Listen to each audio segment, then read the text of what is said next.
Good morning, Bucknutters. Welcome to the Bucknuts Morning 5 here on Wednesday, July 12th, 2023. I am Dave Biddle. Very happy joined by Matt Baxendell. All right, champ. We're going to get into a lot of Ohio State topics later in the show. I just want to start off real quick talking about the stuff at Northwestern. Pat Fitzgerald obviously being fired. Where do they go from here? Like, how do you view that job? They've done a great job upgrading their facilities, not their stadium itself, although they do have that in the works, too, that they're going to renovate their stadium, $800 million project if it goes through. But they do have a state-of-the-art football facility that overlooks Lake Michigan. You're in Chicago. But, you know, it's as we know, it's the Vanderbilt of the Big Ten. It's the academic restrictions there. Do you even think a good coach would be interested in that gig? You know, it's funny. The Northwestern people that you see in the media, which is a ton of them, we're talking about, well, Brian Hartline. And I'm like, Brian Hartline's never going to sniff the Northwestern job. Are you kidding me? Brian Hartline, if he leaves Ohio State, will leave it to be the head coach at a place where he can win big or not at all. I mean, that's just the truth. He can afford to be picky. Northwestern is a job that, look, I would say Northwestern's got less attractive as a job in the last couple of years here, even with the facility upgrades, because one of the big benefits of Northwestern was you could do what Fitz did, which was you could win a weaker Big Ten West and make your way to a Big Ten championship game and have a chance in a one-off setting to win a conference title. But now that the Big Ten is going to just the top two overall teams, it's almost never going to have a prayer of being Northwestern. So, yeah, they have that spaceship that's on Lake Michigan, and it's a great academic institution. But at the end of the day, I would say it falls somewhere in the range of an Indiana as a job in the Big Ten, just to be real honest, right? It might be a little bit more attractive than Indiana because it's in Chicago area, but it's not even as good a job as like a Michigan State. It's not even as good of a job as a Nebraska, right? Like Chicago has okay recruiting in the city. I mean, we've seen that with some guys Ohio State's pulled out of there recently, right? But at the end of the day, I don't really think Northwestern is going to be the kind of job that's going to attract people that don't have ties to Northwestern or aren't up and coming guys. So, whether or not they should have hired Fitzgerald is a debate that's ongoing, and we don't know enough information really to answer that at this point in time. But it's certainly going to be a real issue for them this season. If I had to put money on it, my bet would be Mike Kafka getting the job, former quarterback for them. He's probably the long-term solution there would be my guess. What do you make of the people that say, well, you're going to fire Fitz for a culture problem, but didn't everybody have to know about it? Didn't Mike Kafka know about it? Didn't his current assistants know about it? Like, you're going to say he knew about it, and that's why he was ultimately fired. Even if you say, well, if he didn't know about it, he should have known about it. What do you make of that with the people that are saying you got to just completely clean house? Are you not buying that? How the hell do you do that? Like, you're 2 weeks from camp starting or something like that? I think we're 2 weeks from Big Ten Media Days at least. Right. How in the world do you just blow your whole program up and bring in a whole new batch of coaches? A, where are you going to find them? B, you're committing your team to a complete disaster berg of a season. C, the people or the coaches remaining are the ones who are going to try to keep those kids in place. And D, it seems like this isn't really over yet because Fitzgerald's talking about suing, and I have no idea what's going on with it at this point. And I'll be honest, the guy's an institution there. He's probably the best football player to ever play at Northwestern. He's the only coach that's ever made them remotely respectable. So it seems like there's a lot of miles to go in this one. I don't think that I think I'm curious to see whether because this investigation is going to be public, right, Dave? Like, there's no way they can keep this confidential, like their president's saying. If you're doing the level of firing Fitzgerald for this, you need to know what happened and when it happened. And the Northwestern people are convinced it's a player that transferred out after losing a starting role and decided to do it as a measure of personal revenge. If you see their boards in Northwestern Twitter right now. So I don't know how in the world you could remotely consider firing anybody but Fitz. You can make your performative firing to try to make your point on it, and then we'll see what happens down the stretch here for them. But, I mean, it's already committing them to a pretty bad season, to say the least. So you can't fire the assistants. Yeah, I agree with you. I mean, this close to the season, what are you supposed to do? It's just I'm curious what they're going to do really in 2024. This is going to be a lost year for them. They weren't going to be good anyway. They were a 1-11 last year, 3-9 the year before that. So even even if the culture was good, like Fitz had that program in a downward spiral, and then you find out what's going on there. All right, let's talk about our Ohio State Buckeyes. I want to talk about Sonny Styles. We all think, and there's a very good chance Sonny Styles could just blossom into a superstar this year. I mean, it's there. He's got all the tools. Has a year under his belt. Even though he should still be a true freshman this year, he could break out as a superstar. What are your reasonable expectations for him this year? Do you expect superstar? If you had to bet a reasonable amount of money, whatever it is, it would be a meaningful amount of money for the people's champ Matt Baxendell. Do you think he's going to be a superstar? What do you expect out of Sonny this year? I expect flashes. I expect a consistent rotation. I'm gonna hedge a little bit here and say, if you told me at the end of the year Sonny Styles had a couple turnovers and maybe 50 tackles, I'd be like, okay, that makes sense for a kid who really should be just entering the program right now. We saw more than flashes against Georgia.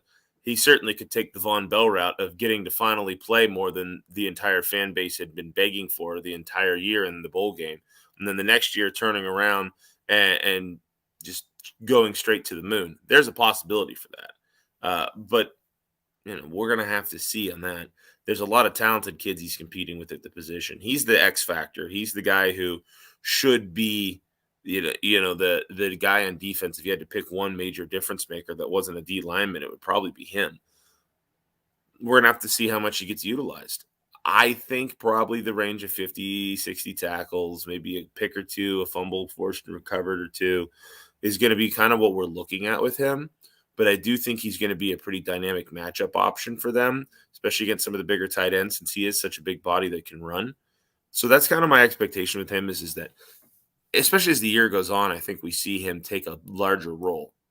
But initially, as much as we want him to immediately go out and be Sean Taylor, but bigger, we're just going to have to realize this is a kid that should have been in high school last year and instead was playing for Ohio State. Same question for CJ Hicks. Now, I do think Sonny's going to have a bigger role than CJ just because both starting linebackers are back, but I think they're going to find a way to get CJ Hicks on the field at least a decent amount, maybe more than that. And maybe he can beat Steele out. Maybe there'll be an injury. Who knows? What do you expect out of CJ Hicks as a sophomore? Well, barring injury, I think Hicks and Cody Simon are going to force at least a little more rotation. I mean, let's face it, Eichenberg at the end of last year had, 2 broken hands, something like that. Yeah, he was trying. Tommy Knowles is hilarious. Like, I hope just for the Buckeyes' sake, the Buckeyes defense has a good year or great year. But I want the fan base to love Knowles because he is such a likable guy. Like, he's out there talking to, he's like, yeah, Tommy No Thumbs out there. It's just sounds like a mobster name or something like that. Hey, Tommy No Thumbs. You don't want to see what happens when No Thumbs comes for you. That's pretty good, Bax.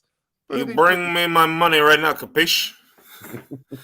So, yeah, you're right. I mean, yeah, and they've talked about that. They've talked about just what you were saying. It's a great point that Knowles was talking about. We need to mix CJ Hicks in there more. He's going to be a year older, and that'll help, guys like Steele and Tommy to stay healthy. So, yeah, I do expect those guys to play more. But, CJ, what do you expect out of him specifically? Well, I expect he's going to get to play a lot because of that exact factor. I think CJ Hicks and Cody Simon are your front runners to spell Chambers and spell Eichenberg more. For all of the complaints that we had about Larry Johnson over-rotating the D-line last year, we under-rotated the linebackers by a wide margin. In fact, it was used against Ohio State in recruiting how little the depth guys played at linebacker last year. So I think you're going to see CJ Hicks on the field a fair amount in important snap moments. I think that's a big thing that Ohio State's going to have to do. This is a guy who was a top 10 national recruit. He's a guy who was, by the end of the year, it looked like he was ready to go. We're lucky he didn't get hurt on that special teams incident. And he's a guy that I think is going to play a lot. I think he is. I don't think he's going to play more than Chambers or Eichenberg, but I wouldn't be surprised if it was a 2-to-1 split for Hicks to get on the field a fair amount. And if he continues to pop, he could easily force his way into more playing time. And I don't know at whose expense, but at the end of the day, you have 2 sixth-year seniors, I think, in Chambers and Eichenberg at this point, right? Fifth year. Fifth year? Okay, they're not the extra COVID year. They both could come back for a 6th year if they wanted to. I bet they won't. especially Yeah. Tommy wouldn't. I don't think Steele would either. Not that Steele would be like a high NFL draft pick or anything. He might even not even be. But like you're probably just done with college after 5 years. Not everybody. I mean, Matt Jones is coming back for his 6th year, and thank God that he is, especially with only 2 returning starters on the offensive line. So, yeah, they're actually 5th-year seniors. Yes, sir. I feel like Still Chambers has been here since like 2007. I'm still thinking back to when he started as a running back. Yeah, that's exactly right. And he's turned into a good linebacker. Kudos to him. Yes, he has. Yes, he has. And that first year in 2021, he was solid. He had a nose for the ball, but he still wasn't maybe like didn't have that linebacker. Or maybe he wasn't as strong as he is now. Not that he wasn't strong, but now he just last year he looked like a linebacker. Then I saw him in spring, looked like he'd even bulked up like a little bit more, and he's twitchy. I like Steele. I mean, CJ Hicks has star power where Steele does not, but hey, you got a 5th-year senior in Steele. You got the sophomore up-and-coming guy in CJ Hicks at the will. You got a hell of a middle linebacker in Tommy. I love those top 3 linebackers. As you mentioned, they're going to mix Cody Simon in there as well, another veteran. All right, let's get into some running back talk. This is so interesting to me. So they've got 5 scholarship running backs. Hopefully Evan Pryor is going to be healthy coming off that torn patellar tendon. All signs point to yes, but you just never know until he's actually, until they release him.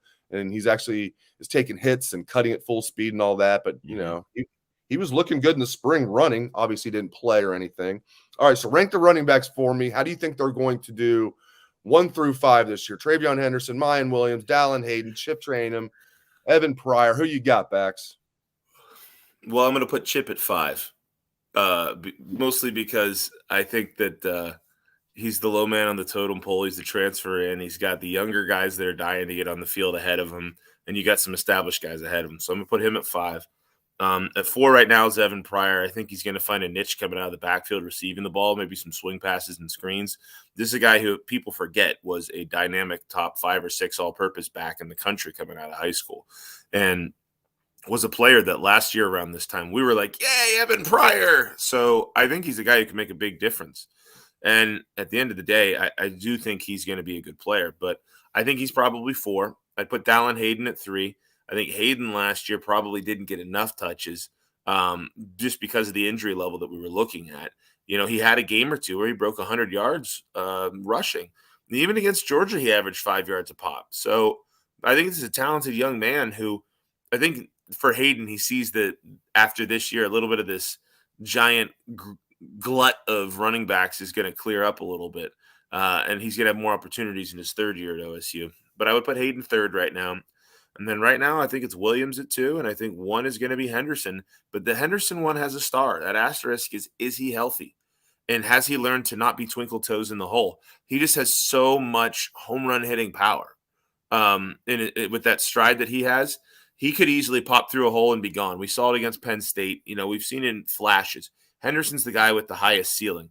Whereas if you tell me the ball's in the 2-yard line, I want Williams having it, and I want him running through the line because he's our bowling ball.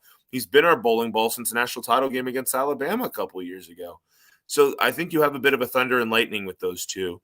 And then you have Hayden as your first guy on the field afterwards. But you essentially have a little bit of a thunder and lightning backup with the Hayden and Pryor combo as well.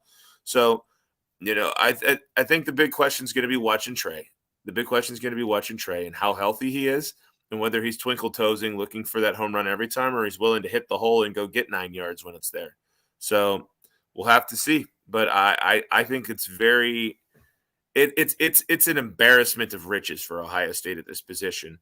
And I think at this point for the Buckeyes, the biggest thing is just going to be establishing that mentality that they will not take no for an answer, especially on short yardage. Dave, this is something I talked about in the bucket last week. You remember Urban's first year or two? We would be playing against some schmuck team early on in the year. It'd be 3rd and 2, and we'd get 1 yard. Then Urban would just take his headset, he'd slam it down, he'd go, get your asses back out there. And on 4th and 1, you know what they'd do? They'd go run the ball right up the damn middle and establish this attitude of being grown-ass men who can get that 1 yard when we need it. So when you needed 1 yard against Michigan, odds are you got it. We haven't had that the last couple of years, and I want to see that more than anything out of our running game this year.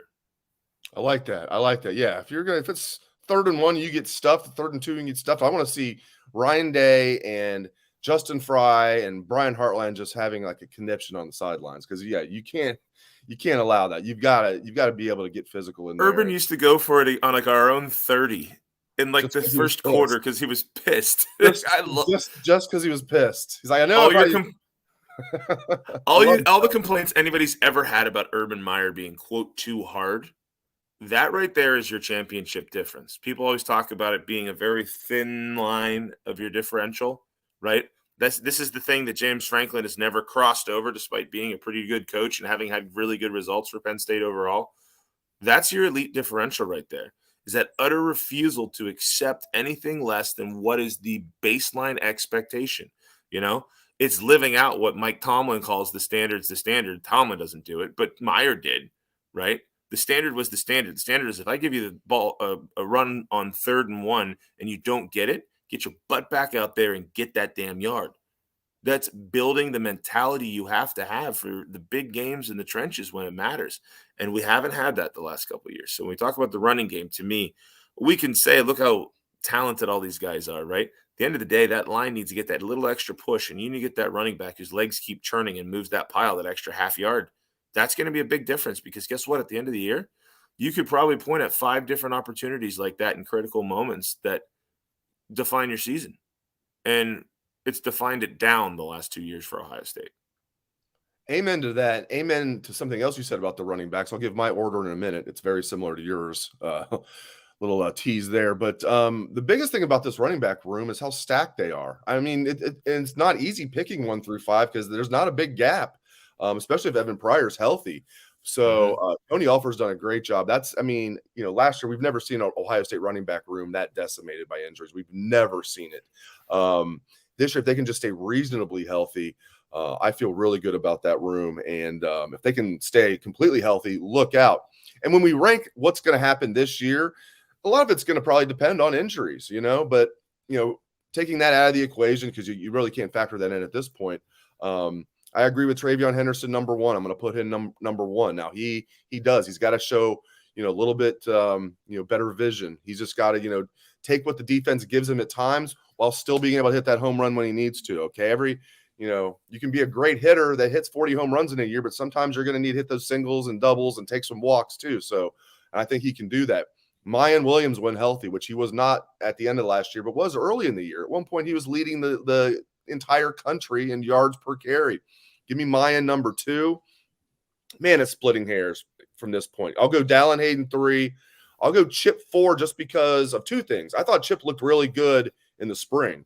Every time we were out there, not just a spring game, although he looked good in the spring game too. Every time we were out there, he looked good to me. But I give him the edge because of Evan coming off of a serious injury. A lot of people said it was a torn ACL. It was actually a torn patellar tendon. And hopefully he'll be okay. But just because he's coming off the injury, I'll place him 5th. But if Evan Pryor or Chip Trayanum is your 5th best running back, boy, you've got some good depth there. All right, let's get you out of here on this. I know you got to get to your real job. You're an engineer. You should be an engineer part-time in Bucknuts full-time. Kidding. Probably wouldn't pay the same, huh? All right, this is from Jordan. And this is the reason I'm putting this up. There's been a lot of comments and questions about Aaron Scott in our comment section during the live broadcast. So let's get to this. Jordan's question is, what do you think of Aaron Scott's interview yesterday? I'm a little concerned that he's going to be going north. I'll give my take, then Bax can close it out with his. I know he was wearing Michigan gear and all this. Here's my take. I think he's having fun with the process. And now there's been all this smoke lately that, he's going to be a Buckeye, going to be a Buckeye, going to be a Buckeye. Michigan fans are upset about it. He's committing on his dad's birthday. So I think he realized, I've been having all this fun. No one knows what's happening. Now everybody thinks, I'm going to Ohio State. I better, maybe throw have a little fun out there and throw some Michigan gear on. That's my take. I think Aaron Scott's going to be a Buckeye. Baxendell, what do you think?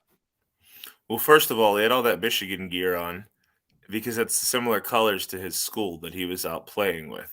So, the blue and yellow he's wearing makes sense, right? That's true. That's team scheme. Colors. Yeah, that's true. Yeah, it's the team scheme. At the end of the day, you're right. He was at an official visit weekend with a bunch of Glenvillers who have always been the kings of dragging the process out and trying to make it as nebulous as possible before committing to Ohio State. There's, I think, been very few exceptions over the history of Glenville to that rule. So I think Scott is trying to have a little bit of fun here.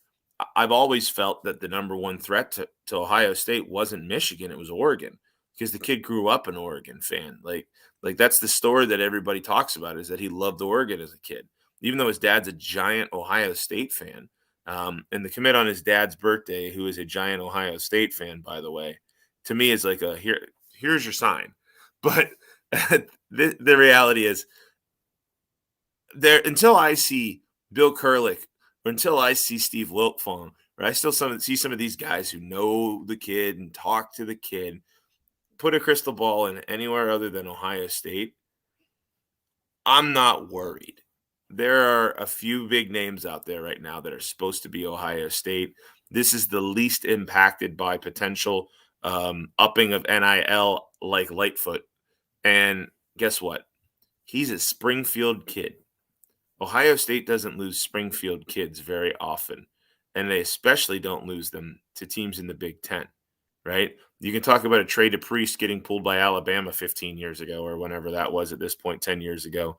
Reality is, watch what they do, not what they say at this point. And I would be, if Bax had a crystal ball, I'd have it on Aaron Scott right now for at least like a 9. Now, it's a good thing I don't have one, right? Because I just sit here and have my opinion. I don't sit here and talk to these kids a ton. But the people we trust, everything we're hearing, I'm perfectly confident that in 18 days, Aaron Scott will put a hat just like this one on his head, and we'll go, all right, mission achieved. Got the top 2 corners in Ohio, and a pretty darn good one out of Arizona as a third. I think you nailed it. I think he's going to be a Buckeye. Great stuff from Matt Baxendell. You can catch his column every Sunday. It is The Bucket. Thank you very much to Bax. Thanks to all of you. Again, if you're watching on YouTube, you like the show, please subscribe. If you have not already, subscribe to our YouTube channel. Would appreciate that very much. Thanks again to Bax. Thanks to all of you. Hope everyone has a great rest of your day.